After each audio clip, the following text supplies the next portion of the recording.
Bonjour à toutes et à tous les amis, j'espère que vous allez bien. Alors aujourd'hui une vidéo pas très positive, mais je vous le partage avec des informations qui peuvent toujours aider. Bien sûr, j'ai déjà traité sur le sujet, alors vous pouvez aller voir ma vidéo sur le Newcastle que j'ai sorti il n'y a pas très très longtemps. Sur cette vidéo, vous aurez plus de précisions parce que on va dire que celui-ci, elle complète cette vidéo. Donc voilà, j'apporte plus de précision dans cette vidéo. Comme on dit, on finit jamais d'apprendre. Surtout que récemment, comme vous le voyez dans les images, je viens d'attraper le Newcastle. Donc s'il y a des conseils qui peuvent vous aider, franchement, tant mieux, ça me fait plaisir. Alors déjà sur la vidéo, on voit que la poule est complètement atteinte à ce stade-là. Franchement, je pense qu'il n'y a plus grand-chose à faire. Moi, à mon niveau, dès que je détecte des signes de maladie, quels que soient les symptômes, je le sors directement du bâtiment.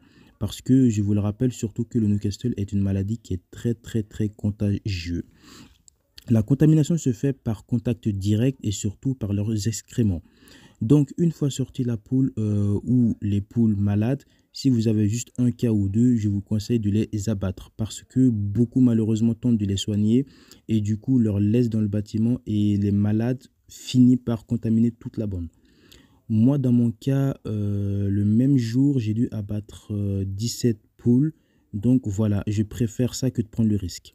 Donc mieux abattre une poule ou deux que de prendre le risque de contaminer toute la bande. Mais bien sûr, la chose la plus importante est que si vous détectez les symptômes, anticipez vite pour stopper la maladie. Parce que la clé pour éviter les malades, pour éviter les maladies, c'est justement d'anticiper avec les vaccins et les antibiotiques. Donc faites appel à un vétérinaire qui s'y connaît vraiment ou un technicien, si vous en avez bien sûr.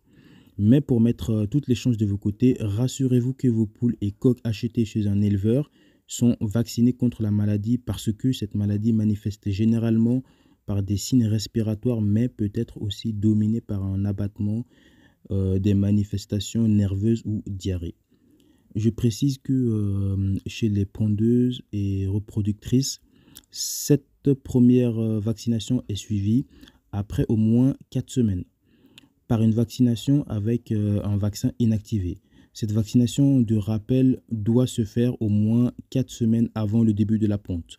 En revanche, les amis, à date, il n'y a pas vraiment de remède contre le Newcastle. Moi, je donne seulement les antibiotiques et c'est ça qui a sauvé, on va dire, mes poules. Donc voilà les amis, la nouvelle du jour, c'est des choses qui arrivent. Sachez que moi j'aime, on va dire que c'est pas que j'aime les difficultés, mais j'ai pas peur des difficultés. Voilà, j'ai pas peur des difficultés parce que c'est ça qui nous forme et qui nous fait évoluer et avancer. Comme on dit, nul peut réussir sans difficulté. Voilà. Mais les erreurs à pas faire, c'est de surtout changer d'activité parce que vous rencontrez des difficultés. Malheureusement, c'est ce que beaucoup font. Ils changent d'activité en pensant que, ils vont faire mieux ailleurs alors que bah, chaque activité a ses difficultés.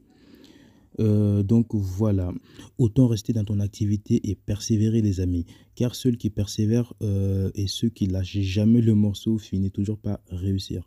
Si cette vidéo vous a plu, likez la vidéo, partagez à vos proches ou à vos amis qui sont dans le même secteur. Si elle ne vous a pas plu, dites-le moi dans les commentaires. Je vous envoie mes meilleures ondes, succès et réussite à tous.